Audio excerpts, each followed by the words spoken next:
সবাইকে আসসালামু আলাইকুম। আজকে আমরা করব ডোমেইন, কোডোমেইন এবং রেঞ্জের উপর একটি ক্লাস।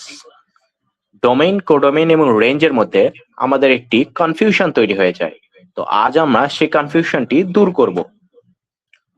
দেখুন, এখানে এক্স এর 4টি এলিমেন্টস দেওয়া আছে, ওয়াই এর 5টি এলিমেন্টস দেওয়া আছে। এক্স এর এই 4টি এলিমেন্টসই অর্থাৎ এ বি সি ডি 4টি এক একটি ডোমেইন, ওয়াই এর 1 2 3 4 5 5টি এক একটি কোডোমেইন। আর রেঞ্জ হলো কোনো কিছু ইনপুট দিলে যেই আউটপুটটি আসবে সেটি হলো রেঞ্জ। সো এ ইনপুট দেওয়ার জন্য 1 আউটপুট আসছে, সো 1টা হলো একটি রেঞ্জ। এখন 4টি ইনপুটের জন্য 4টি আউটপুট আসবে, এই 4টি হলো আমাদের রেঞ্জ। অর্থাৎ এখানে ডোমেইন হলো A B C D, codomain হলো 1 2 3 4 5, আর রেঞ্জ হলো 1 2 4 5।